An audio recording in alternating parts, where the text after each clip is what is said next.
Hi, this is Dumpster the cat from Rags, and you're watching a podcast where nostalgia comes alive. It's Jake's Happy Nostalgia Show. Roll it. Welcome to Jake's Happy Nostalgia Show, where nostalgia comes alive. Join Jake and his friends on a journey through pop culture of the past, where they interview professionals in the worlds of acting, directing, writing, puppeteering, and so much more. Who will they be chatting with today? Find out in this Jake's Happy Nostalgia Show episode. Hello everyone, welcome to this episode of Jake's Happy Nostalgia Show, the podcast where nostalgia comes alive. Happy to be here with us. Thank you for joining. As always, I'm your host, Jake. Talking about me today, as always, our co-host, Chris Bixby and Matt Bingo. Hey guys. We're doing good. Somebody who is not in their usual location. Hello everybody, how are you, Jake? Doing great, Matt. Thank you for asking. Yes, tell everyone who we have for today. We had a wonderful chat. Tell everyone about it. Oh, it's great. Yes, absolutely. It was such a fun chat indeed, y'all, that you're about to see. Today's guest we have for today is a puppeteer and voice actor. A lot of you may know his puppeteer and voice acting work, including his involvement in some series, including Bambaloo for performing both Fidget and Male Vulture, and Wags for performing Dumpster the Cat, and many more that will touch base throughout his career later on. Adam Kronenberg. Enjoy the chat. See you then.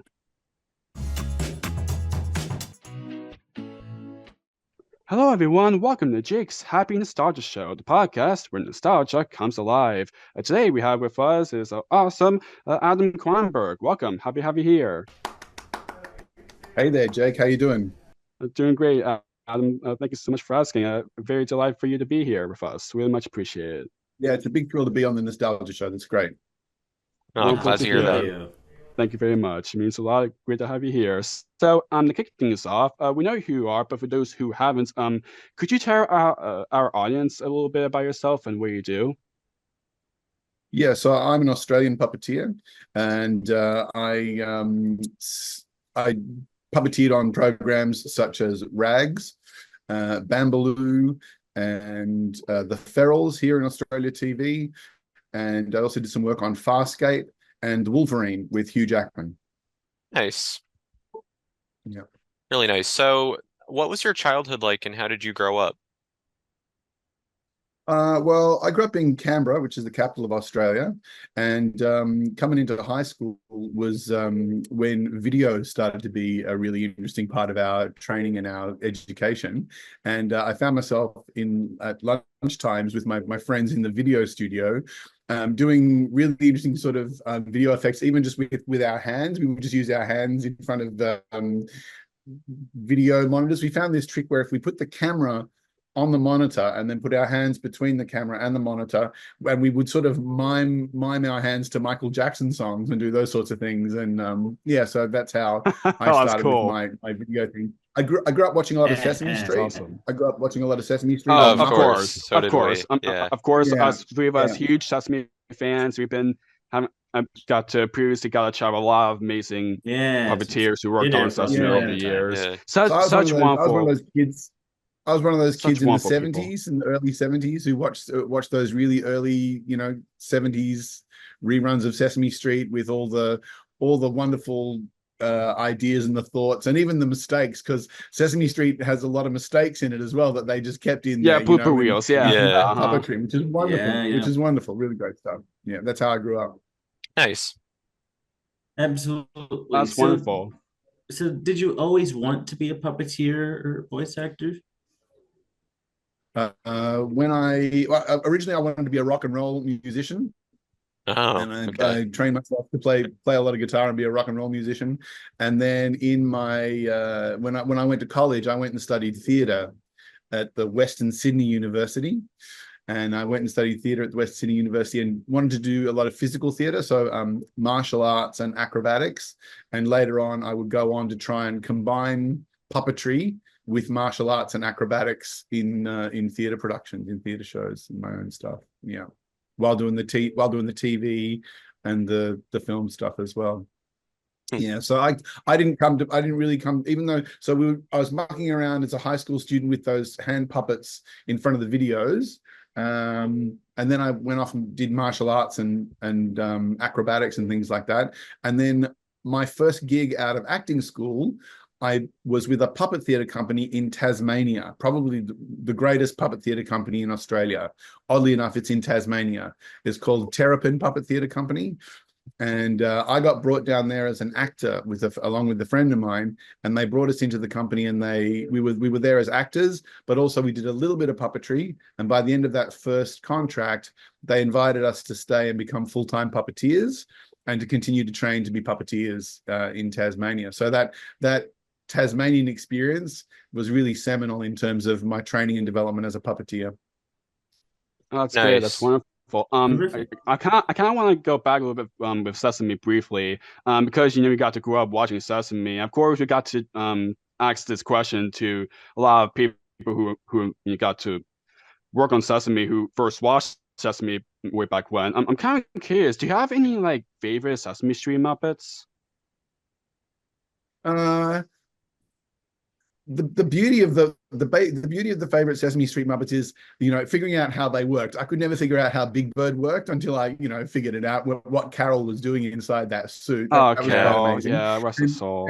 Yeah. And even like this thing about the Cookie Monster being a glove puppet, being one person inside with an extra hand there, and same with Ernie. Those puppets versus the rod puppets. The beauty of Sesame Street was in the writing and in the improvisation. Oh yeah. And yes, seeing the development of Kermit crossing over from Sesame Street into the Muppets and those sorts of things as well. Oh, yeah. Grover's a bit of a favorite. Super Grover. Gotta love Grover and Super Grover. Yes. Yeah, great. Absolutely. Yeah. Nice. So now in voiceover, you were a part of the English dub of Ketchup, Cats Who Cook. Can you talk a little bit about that? Yeah, the Ketchup gig was a sort of an interesting show. It had some really big names in it as well. We made that show at sort of lightning speed, and it was very interesting in terms of the voice leading the animation. So we would put down the voice like a radio play, and then they would draw the animation to our vocal line. So that was made at lightning speed in studios in North Sydney. And it was a sort of the interesting thing about that they were trying to do with Ketchup was to have a sort of United Nations of characters. There was a Hungarian restaurant with a French character and an Italian character, and all these sorts of things. So in some ways it was kind of coarse. The accents were sort of coarse and almost say on the comedy side, trying to be a coarse send up of international accents. So it had that element to it as well. But some great actors worked on it. I worked with some great actors on that show. Nice. Yeah. That's really cool. So you also got to work on the series Petals, which was on the ABC. That's Australian, not American. Let's get that straight. What was working on Petals like? It was a beautiful show. Petals was absolutely gorgeous. The animation is like nothing else I've seen. It was really interesting. It was happening. I got cast in that on the back end of doing this TV show, Feral TV. And in Feral TV, it's where the movement stuff really came in. We were in a big studio. It was filmed multi-camera, multi-directional, and lots of, screaming and yelling and thumping of characters. It's sort of a violent show. And interestingly enough, I got a vocal injury working on that show from all the screaming, and it gave my voice a sort of a crackle, gave my voice a crackle sound to it. So when it came time to audition for Petals, I went to do the audition for Petals, and I was originally going for this character Bogey, who's sort of Bougainvillea, who leads the group. The Petals show, the characters are named after Australian flowers, Mm-hmm. or plants. They're named after plants. Makes sense. There's Nazi for forget me not, who's forgetful, and then there's Bogey, who's Bougainvillea. And I was ended up cast as this impatient character who was called Imp. There's a flower called an impatience flower. And the crack in my voice that had developed from that injury, along with the way that I was delivering the lines, was better suited to this character Imp. And we had a whole lot of fun doing that. And the fact that my voice had this crackle to it was it was unique. It was unique. So yeah, and I ended up getting treated for that, and I recovered my voice. That's good. Wonderful. Yeah. Well, that's good wonderful. to hear at least. Yes, absolutely. Yes, I mean, you gotta make sure your health and your voice is all good before you Yeah. do any other series Yeah, it's a before really something important happens. part. I've seen lots of performers come undone through vocal injury. Yeah. Yep. Yeah, absolutely. So you also got to perform the characters for another series, Fidget and Male Vulture on the series Bambaloo. What was performing them like? Yeah, that was fantastic. So I came back from working in Belfast. I was the head coach at the Belfast Circus School, and I came in England in the United Kingdom, and I came back to Australia. And after a bit more time working at the flagship youth theatre company, I got a call to audition for this role of Fidget, this dog in Bambaloo. And interestingly enough, the dog puppet that we used for the pilot. So first of all, we shot a pilot to see if the thing was going to work. And the dog puppet for the pilot was, do you remember that the storyteller in Jim Henson's, I suppose the Muppet storyteller in Jim Henson's world? It was a storyteller in an armchair. Right. I think I remember. Yeah, I know. I remember it was a Jim Henson thing. Yeah. There was a storyteller. There was a storyteller, and he had a dog. So we had that dog puppet come over because Bambaloo's a Henson co-production. Oh wow! So we had that dog for the pilot, and we tried to get a dog made, based on that dog for this show Bambaloo.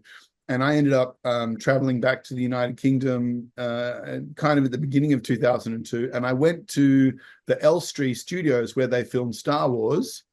Oh, nice. Star Wars, where Jim Henson was based out of at that time, and they built this puppet. Yeah, and I made a plaster cast of my hand so they could build the dog puppet to my arm, which was a wonderful consideration of them to take. Bambaloo was filmed in Fox Studios at the back of the Fox Studio lot in Sydney, and it's about a girl who lives in a treehouse with animals.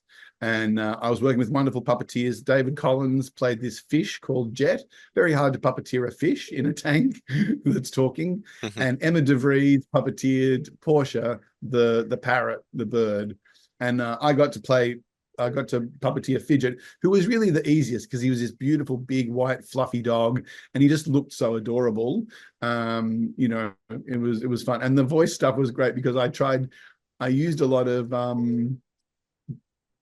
dog noises in the speech. So when dogs go, those sorts of noises in the speech and that kind of thing as well. So I tried to make those sounds. You can see Bambaloo on YouTube. There's lots of clips of Bambaloo episodes there for anyone who's interested. Nice. Nice. So speaking of Bambaloo, do you have any favorite episodes or songs from the show? Well, I got to say, the actor Angela Kelly, she was amazing. The way she interacted with the puppets, and we certainly brought them to life for her as well. But the interaction was really great. I Can Fly is a great song from Bambaloo, and it just reminds me of rock and roll. I remember we're using this wind machine in Angela's hair and the puppets, and and having the puppets behind a green screen, in front of a green screen, imagining that they could fly. That was a great song. The music in Bambaloo is fantastic. Same with the music in Rags. I will get onto the music in Rags later, but good music is the difference between a joyous experience and a hard one. And I have to say, almost all of the songs in Bambaloo are wonderful pieces of music. They're great to play, great to sing. We laid down the tracks, we sang them in a studio, and then mimed to them in the show. So yeah, it was a really good experience. I loved singing those songs. Nice.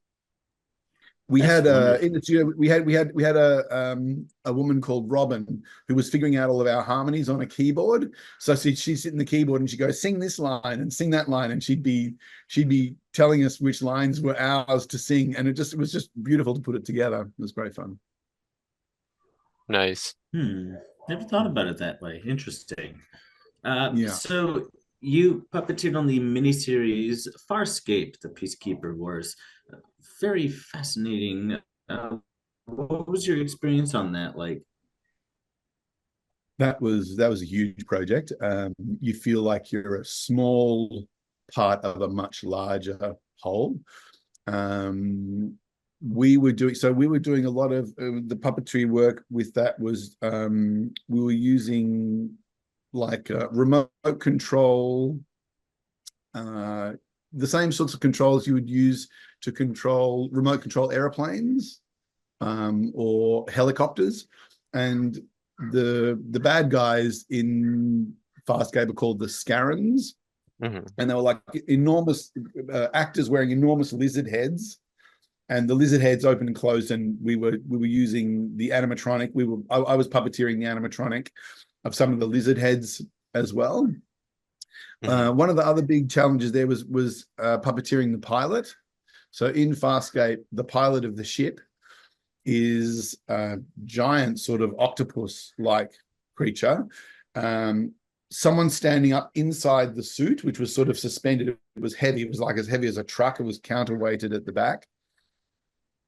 And it had like tentacles to fly the ship. And on the face, the remote controls were the animatronics were for the eyes and the mouth. And we had other puppeteers outside working on the eyes and the mouth via remote control. And then there were 4 or 5 of us in this pit puppeteering the arms and the body and things like that as well. And that was heavy work. Really interesting to get an actor to be so small and sit on the side of the ship, sit on the side of the control panel with this giant pilot puppet. It was really interesting. It was shot out near Homebush in Sydney, which was near where the Olympic site was for the 2000 games. Oh, wow. And yeah, big sets with corridors, very much in that Star Wars sort of genre where you're walking down elements of the ship, walking down corridors of the ship and turning around and coming back. And seeing the Rigel puppet was really interesting. Rigel was a puppeteer sort of scooting around on a skateboard underneath this puppet that they did as a glove puppet in a sort of a throne that was perched above this skateboard sort of effect where the puppeteer was scooting around on the back of that. So there were a lot of very interesting puppets built from that. It's another Henson production there. Nice. So one of your most well-known puppeteering roles was, of course, puppeteering Dumpster the cat in Rags. I'm kind of curious, did you have to audition for that role? Yeah, I did. It was interesting. On the back of the Bambaloo stuff with the dog puppet, they brought me in to. Originally, it was sort of. It's nice when the focus is taken off the puppet and the puppeteer. So, I know that I was going for the role of the puppeteer, but actually, part of my job was to audition the young, talented kids who are going to come in and talk to the cat puppet. So they were sort of trying to get a feel for it and saying, how's this going to work? Let's bring some kids in to talk to the cat puppet. And so Adam's focus could be a little bit more on the kids, so I took the focus off the pressure was kind of off in a sense, in terms of my audition. I was focused on auditioning the kids, and that's what made it that much fun to do. And yeah, so I auditioned for that role. That's how I auditioned for that role. Nice. Interesting. So in Rags, for those who have not seen the show, there's a segment of the series where Dumpster talks to kids, as you just mentioned, about a certain topic. What was it like for you specifically to get to do that part of the series? It was interesting. we would sort of talk about the topic as well with the producers. The producers would talk about the topic and how we were going to approach it with the kids. Right. In some ways, they were quite loose with what they wanted. You know, we weren't sure what we were going to get on the way in with this at all. It was filmed very separately to the rest of the production of Rags. Rags was filmed at the back of ABC Studios in Sydney, in a big warehouse, giant suits, and yeah, the cat puppet was in the background. And then I think from memory, we even shot the cat puppet before we shot the main shoot of the footage. And yeah, because I mean, it kind weeks, of makes sense because it's Yeah, kind of like easier to do before like do the whole all the dog gang, the Rags gang Yeah. can do all of it, and then that I mean it makes a lot of sense. Yeah, for 2 weeks prior to the main shoot, we'd set up in another studio in Film Australia, which was in North Sydney, a little bit more out of town. And the really important thing, the really important part of the work with the young people is to have great chaperones. So when you get great chaperones leading the kids in to go and talk to the cat, it's that build up that enables them to be playful and fun and have a good time. So they tried to do that and they set that up. And for that block, we just had a ball. Talking about what's it like, Matt was asking about the questions and the topics. They were suited to the topic of the episode that they were filmed for.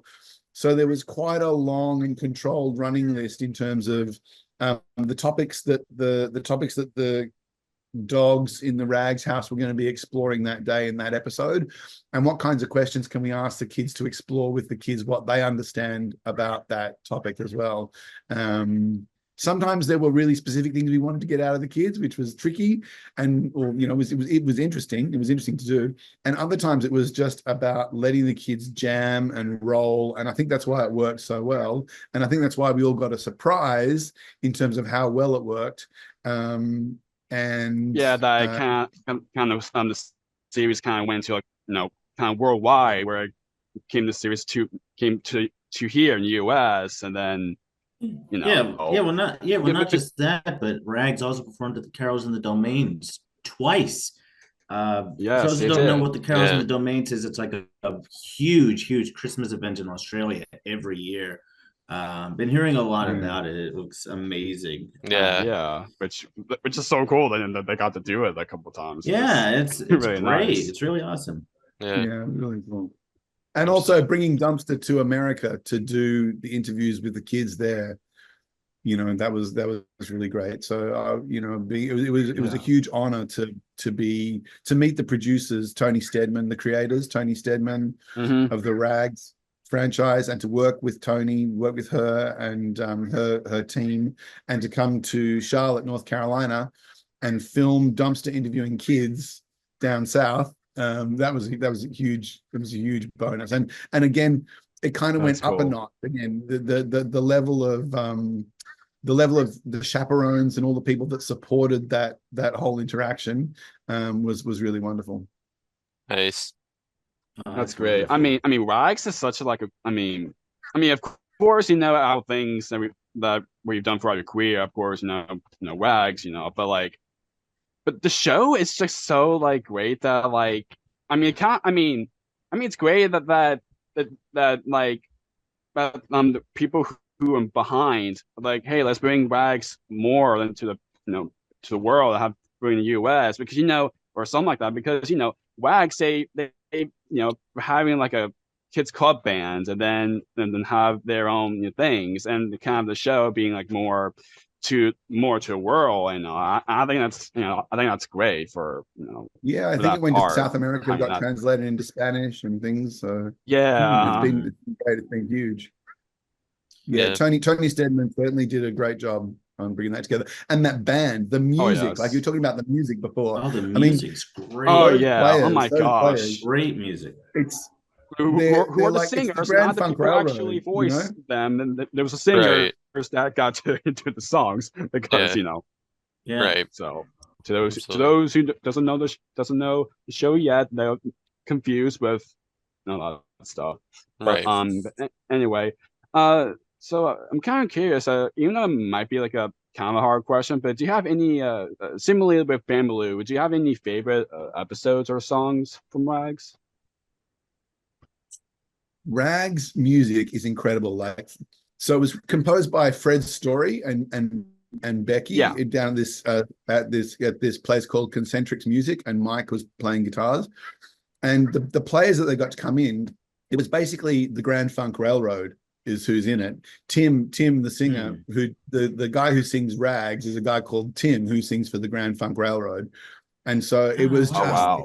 absolutely and horn players, and it was just the full production of absolutely kicking songs. That makes the kids want to come up and dance, jump around, right? And yes. Like they did a Christmas carols album, and the Christmas songs, they kind of amped them up and made them funky. So it's not traditional, it's contemporary music of Christmas, of these Christmas carols. Rocking Around the Christmas Tree, which is what we did at the Carols in the Domain that Matt referred to earlier before. That's a great track. Well, Rags, itch to scratch, bone to pick. They've got the dog songs are just they're so great. I can't isolate one song that I think is the best track by the Rags band. There's so many. Yeah, the thing is, the quality of all of them is just so astounding. It just blew my mind. It blew my mind. So yeah, absolutely. In terms of the level. Absolutely. For a kids show to do the music at that level was amazing. Oh yeah, definitely. Yeah. Absolutely. I mean, that aspect is so great. It's a big ask. You go, okay, we're going to get 5 dogs and put them in a band together. Okay, we're gonna need the music. How are we going to do that? So they really the partnership between the Concentrics music stuff and Tony Steadman's crew was really seminal in terms of making the thing come alive. Absolutely. Yeah, absolutely. Some of the songs I definitely remember, even though I think before we did this chat, I did got to watch a little bit of Rags to prepare, because before I did that, it's been a little bit since I last time watched a series. But the songs I remembered, the most I can talk in my head right now is a Stand Back, Brain Attack. Stand Back, Brain Attack. Yeah, that's a good one. Sniffalicious, Smelling Spree, Rag and Wiggle. Yeah, those are good ones. Yeah. Invention and what's the B-Max dealio? does one about an idea. B-Max does one about an idea. What's B-Max's idea one? He does. Gosh. Yeah. I can't remember the name of it. No, I know what you're talking I about. don't think it's that one. Let's see. We'll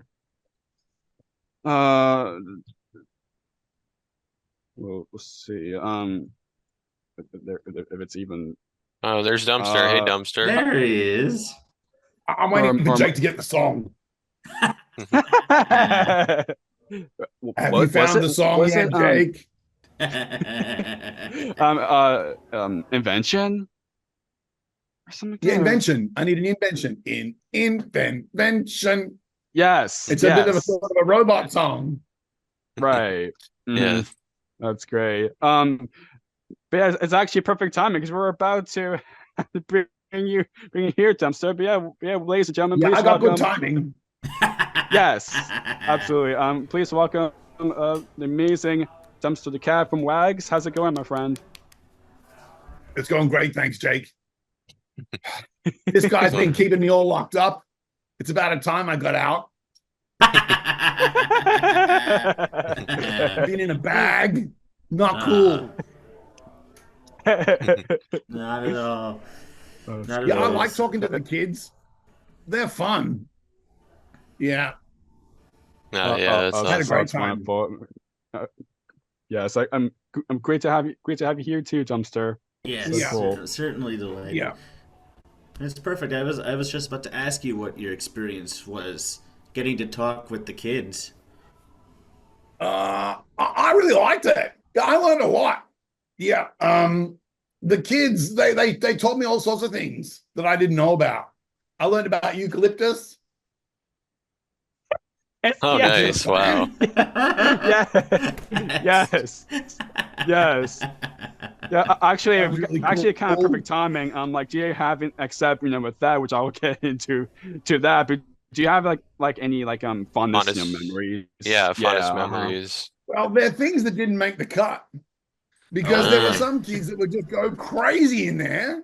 Oh, I And I bet. really loved it. And there was one oh, little girl. You could I just said, just print that. This little girl just talked for half an hour, and she just went on, and it was incredible. And it was like a monologue, and she wouldn't settle down, but it was so watchable. And I said, listen, that kid's just done our whole job for us. Let's just print that and roll that in the show. Let's just make that an episode. It went for 45 minutes. Just make it a whole special episode. He just or went just off, like bouncing a mini around book, the even set just and what she's talking saying. and- Yeah. I wish I could remember. It was just incredible. oh, Got that's many things awesome. I couldn't beat. That's great. Oh gosh. Some of them I remember that you probably might remember, Dumpster, which I mean, going back with the eucalyptus. That kid, oh my gosh. And then I was like, what do you think of? uh, What do you smell something? And then he said, The stinky stuff.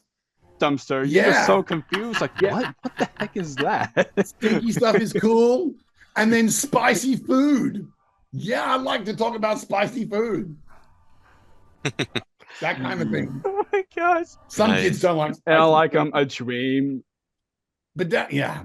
Oh gosh. Oh, that's nice. One time where like a girl is like had a dream where like you win a basketball game, and then you literally said to that girl, "You did." Yeah. Yeah. Oh, I that's became a awesome. And the superstar. one like It was hard. It was Essentially. my experience was I was this little throwaway guy just on the side who was supposed to be there because originally, when I was originally created for the stage show, I was more like the Cat in the Hat. Ah, You know what the Cat in the Hat looks like? okay. right, Yeah, yeah. yeah. I can see that, yeah. So I was originally like the Cat in the Hat, and I was just there to give the performers in the suit a break. hmm So they'd have a break, and I'd be this Cat in the Hat puppet up the back, just giving them 30 seconds of something to watch while the people are having a rest. Then, when it came time to make the TV show, they said, "What should this puppet look like?" And then they made a cat puppet that looked like a real cat, which is me. Oh my gosh. So There you it was go. a big transition, and they decided, there was I'm trying to remember the name of the film. There's a film that's got a cat in it where the cat goes furball and spits out a furball. And they said, "Do you know that cat? Could you make it a bit like that cat?" That's when they're talking to this guy, and they said, "Could you make him a bit like that?" And then it was a real surprise. It was a real surprise when we were talking to the kids that it was just so much fun and so funny. And that's when Tony Steadman came to Australia to see us film the show Rags. And she said, "I want that cat to come to America to speak with the kids over there." And that's how I kept going and making lots and lots of TV. That's awesome. And why are you still here? In 2 You're separate having more companies. people like us. That's right. And I don't know if you can tell, but I'm not the original one. I'm not the original puppet. Oh, The original puppet's got a sort of a longer snout and looks a bit more like a cat. right. Gotcha. Gotcha. Mhm. Yes, which There's four of me. Oh, yeah, that's what I'm about to Interesting. mention. Funny enough, yeah. To those who don't know, which probably most of you don't know at all. In the series, there are actually 4 versions Yeah, of there are Dumpster 4 for the versions of series Dumpster. because it's most likely is it because where like if like Adam, going back to you, Adam, where like if they need dumpster to smell something or get wet or something like that, you have to bring another. You have to get another one just so that way they can he can do those things just for that other one instead of the primarily one. In some ways, it's sort of simpler than that. When they built the first dumpster, there was no idea that he would be needed very much. He was just going to be this sort of intimate thing, talking to the kids, and that there would be limited need for dumpsters use. Then when Dumpster started creating waves and everyone thought it was hilarious, they realized we want to make more of this material, but the puppet's starting to wear out. We got to be careful about wearing out this puppet. We need to make more puppet. Yeah. So that's when they made multiples. That's when they made multiples in anticipation of us needing to carry on and do a whole lot more work. Gotcha. And the reason they look different,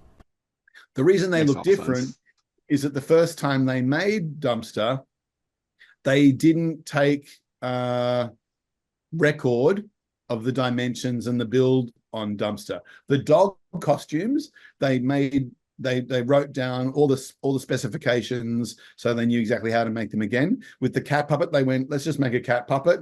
And when they made the cat puppet, they didn't write down the specifications. So then when it came time to reproduce the cat puppet, they had to kind of try as best they could to reproduce it, and it didn't quite look like exactly a match. Right. Gotcha. Right. Yep, that's great. I want to go to want to ask kind of deep cut question, because I actually just noticed about that literally just earlier today. I'm not too sure if they did it as a joke or not, but there's a video about where Dumpster gonna have his talk show, and there's a 1-800 chatty cat or something like that. Yeah, honestly, I don't know. I was like, I don't know if that's real. That was actually a thing or just as a joke. I have no idea. We did lots of those sorts of things. We had a really nice time. I remember in Charlotte, we went out for a day with kids doing adventures, and we went to a fire station. Oh wow! And we went to a bakery, and we had the kids with Dumpster in the fire truck, wearing the helmets, having a good time. And I had this thing. I had this trick in the bakery where I asked if I could get some flour on the puppet's nose. We would brush it off again, but I basically brought the puppet up and did a thing where I got the puppet to sneeze, go chew, and at the same time I needed someone to blow a puff of, because there's no air that comes out here. I got someone to blow a puff through a straw, blow a puff into the flour. And that shot up onto the puppet's face, and then you had Dumpster with flour on his face. So we did those sorts of things, and we were gonna try and create some interstitials like that. And then we had Dumpster with a game show.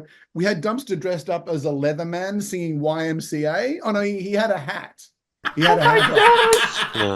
Oh my gosh! And he was behind a wheelbarrow. And someone said to him, because the camera crew, Dumpster and the camera crew got on really well. And someone said, Dumpster, you look a bit like a leather man. And Dumpster starts to go, young cat, there's no need to feel down. I said, young cat. Down, stay there. And I'm sure you will find many ways to have a good time. Yeah. It's fun to stay at the YMCA. That's awesome. There's heaps of footage like that of Dumpster having a great time on set. Oh, I bet. Oh my gosh. Oh, That's awesome. that's wonderful. So I'm Dumpster. Imagine you getting to chat those kids when you first did the show, Dumpster. Imagine somehow in the future that you somehow got to see those people who are kids back then, and then Dumpster can reunite them and chat with them again. Kind of like a "Where Are They Now" kind of thing. As adults, Yeah, that would be cool. That would be cool. Yeah. Yeah.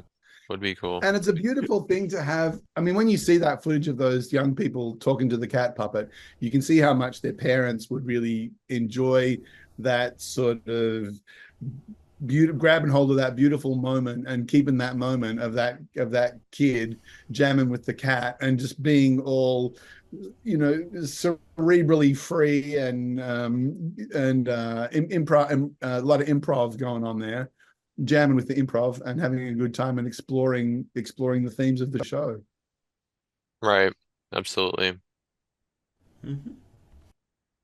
Definitely. So now moving on from Rags, you performed the character Squidge on the series Pipsqueaks. So what was that like?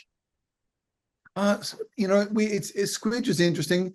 Pipsqueaks, I think by this stage, so there was a real flourishing in that sort of 1990s, early 2000s.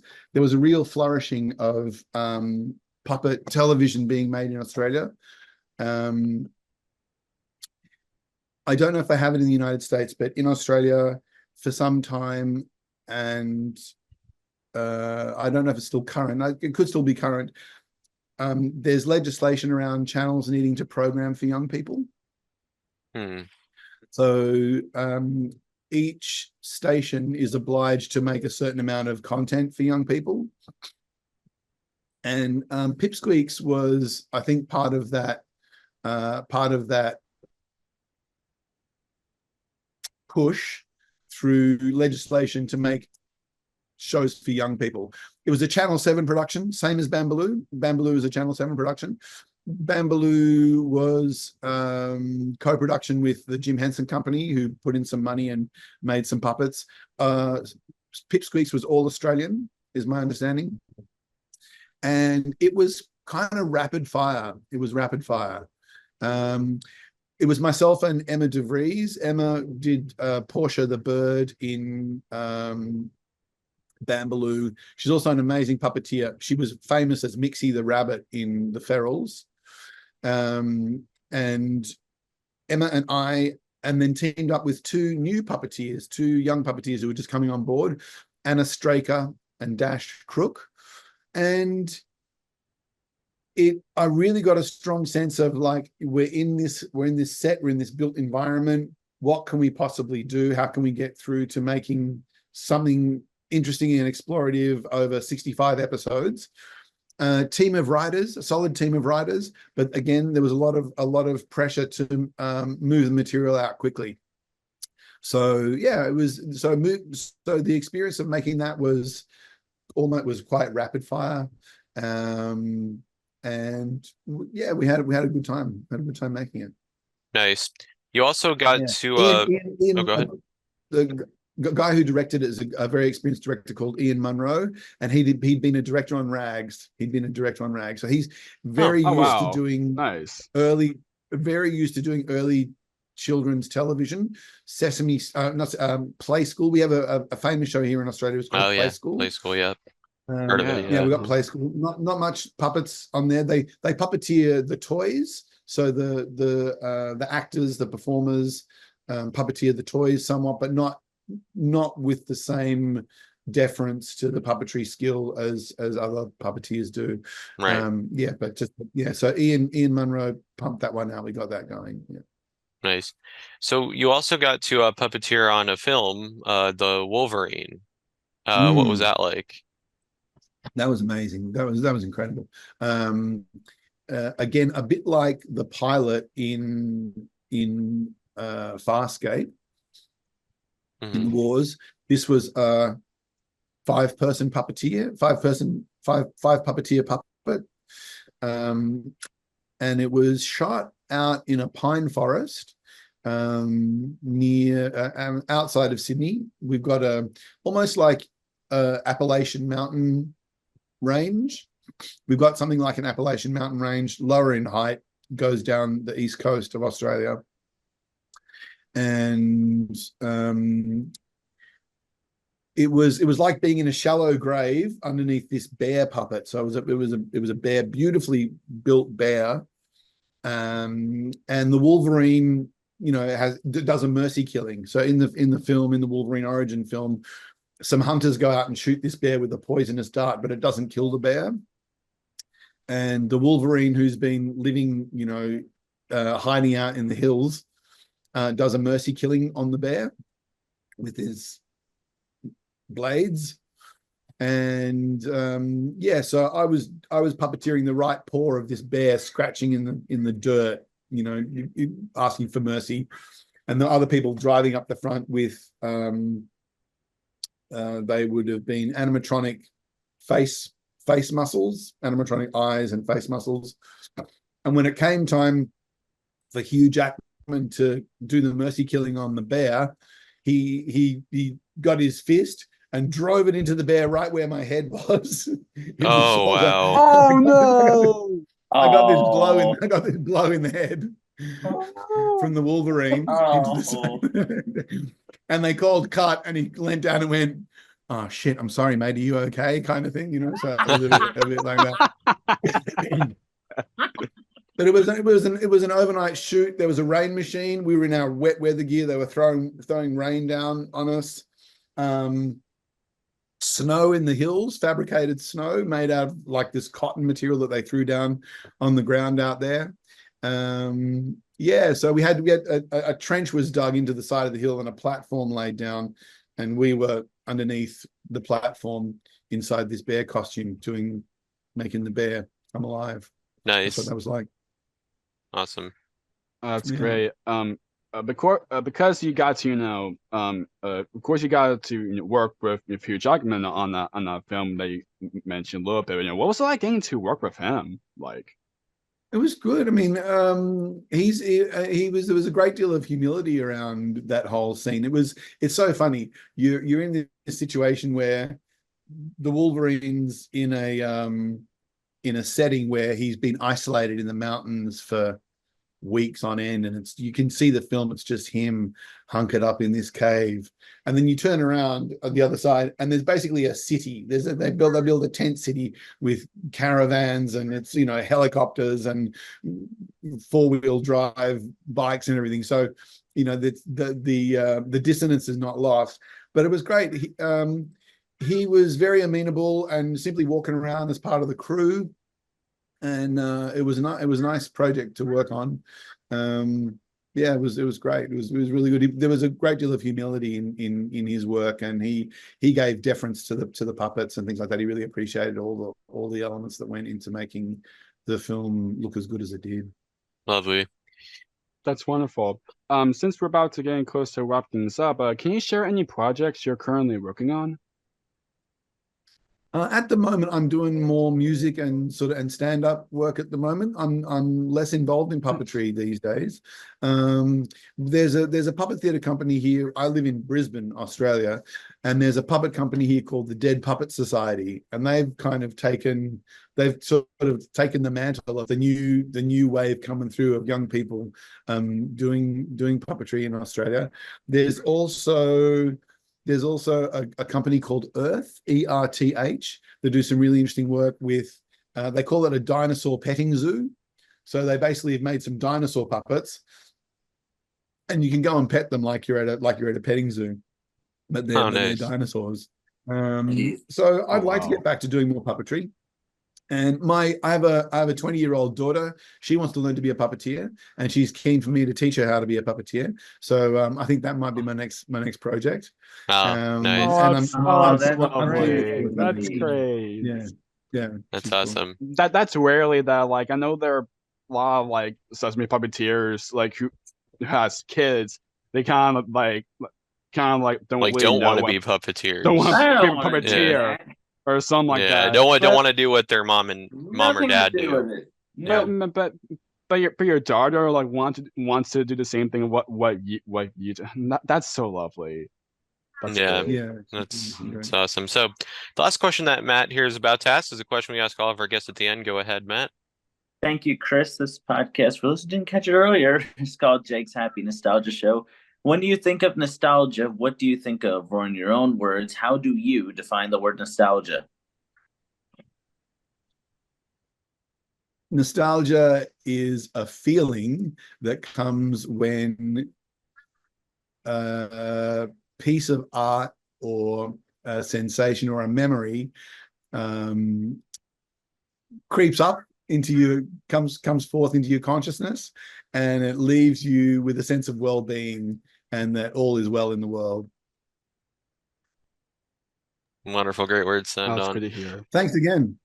Yes, thank Thank you so you. much, Adam. This was a blast. Yes, thank you so much, Wonderful. Adam. It Great means to a meet lot. you. And Yes. Good to Yes. see you, Jake. and thank you so much for what you've done over the years and puppetry is, and thank you for what you've done over the years of what your career has done. Thank you. It means a lot that your work is a part of any of our worlds in a way. So thank you very much for that. It really means a lot. And keep up the good work of what you're doing now. And cannot wait what's next in store. Thank Yes, you. and to all of our viewers and listeners, thank you for tuning in to another wonderful episode of Jake's Happy Nostalgia Show. Keep on the lookout for more wonderful interviews coming your way. And as always, remember to keep nostalgia alive. See ya, everyone. Bye-bye. Bye. Bye-bye. See ya. Thank you for tuning in to another wonderful Jake's Happy Nostalgia Show episode. Be sure to follow Jake and the Happy Nostalgia team on social media, check out our website, and stream the show wherever you find your favorite podcasts. And as always, remember to keep nostalgia alive. Bye-bye.